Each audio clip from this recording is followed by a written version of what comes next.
This episode of Techno Buffalo is brought to you by Gamefly. Welcome back to another episode of Rhett and Just Rants, the show where I rant and rave on anything from the world of electronics and sometimes outside of it. I read a ton of online sites and physical print media that have to do with consumer electronics because I love it. It's my passion.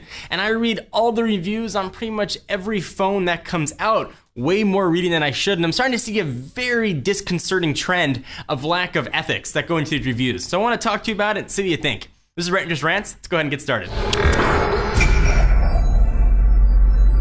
So the past few days, there's been a ton of new phones that have come out, at least embargoes that have lifted on these phones so we could share our reviews with you. I'm talking about you, Galaxy S4, BlackBerry Q10, and some others. And there's been a ton of reviews and written posts and video posts that are coming out about it. Now, I've talked in the past about journalists not being honest about how long they've used devices. We get devices the same day they have. I've been there when they've handed them physically to other sites, and then they'll post a review the next day claiming 3 days of battery life. That's just not honest. So I've obviously talked about what we're doing with our pledge and how we'll tell you exactly how long we used a phone. And I urge all the commenters on every site that they're reading to ask the journalist who wrote that piece or did the video to disclose how long they used the device. I think you guys have a right to know. If someone will use it for 2 days, that's fine, but you should know how long that was so you can base your opinions on reviews that might be more valid to what you want. But that's not the point of this video. I was reading a review on a particular phone and I saw that the journalist who wrote it was not only lying to the audience, but beyond bias. Now listen, I know everybody likes to call people biased, but I think the majority of commenters don't really know what that means. You know, I can say when I do a head-to-head, I like the HTC One better, the Galaxy S4 better. That's not bias, that's based on opinion. And those are two very different things. Anybody who does this for a living has an opinion going in. Now you try and keep that as far removed from as possible and see the positives and see the negatives and keep yourself sort of as level as you can, but there are always opinions there. When I'm talking about bias though, is when you view a device and you claim that you can see pixels on a screen that has a higher PPI than the human eye can see, you are lying.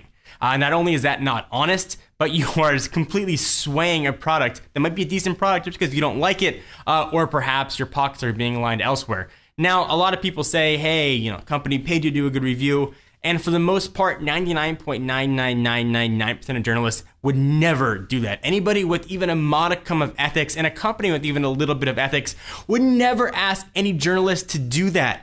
But I will say there are some few that will do it, and it's very easy to find who those people are. For example, if you go to a particular site and you see their site is completely blanketed with advertisements for a particular company, and you check that review of that product, look at it for biases. If they're blanketed with ads for a company and review another product from a competitor, read those reviews and read them very, very carefully. Something I've been feeling for a really long time. Since I got a show called Rants, I want to rant about it. Now listen, I'm not saying my reviews are perfect. They are far from it. You guys have a right to call me out on things you disagree on. And I appreciate when you do, especially when they are valid. For example, when I did my first impressions on the Galaxy S4, I said that it didn't look like some of the features worked very well. It turned out I wasn't waving my hand over the sensor. And because that wasn't my full review, when I did the full review, because I used the phone for a week, I was able to correct that. I appreciate that kind of thing. So if you guys go and read reviews and you're seeing things that look a little fishy and seem a little odd, call people out in the comments. We can change the way technology is being reviewed.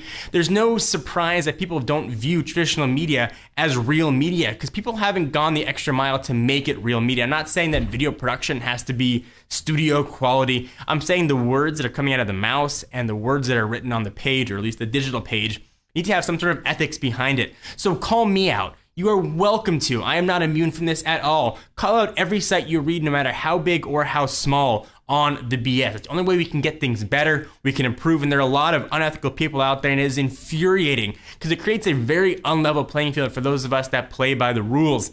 Have ethics with what you do in your career. Have ethics what you do and how you comment. Have ethics what you do in general. People just don't have it, and it's really gotten me upset. So I wanted to rant about it, get it off my chest. You guys agree or disagree, let me know. And again, I'm not saying I'm immune to any of this. I make mistakes. I certainly sometimes can have biases, though I try to keep them as far away as possible. Ask people the questions you want to know. Ask me the questions you want to know. If I don't disclose something that you want to see, ask me. And keep asking it until I see it. It's the only way we're going to get an improved quality. And I think that's not just true for technology, but for everything in general, for all of media.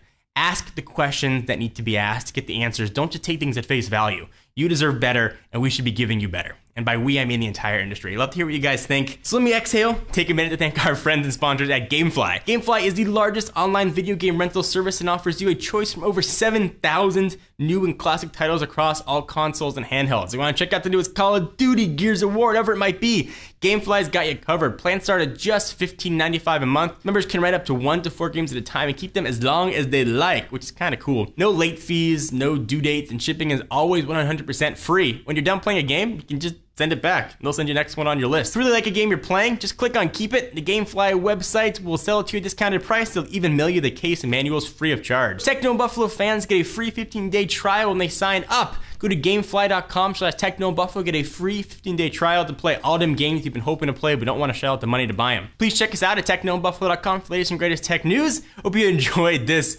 very angry episode of Rhett and Just Rants. I'll be back next week, hopefully with a bigger smile on my face. I'll see you guys in the next video.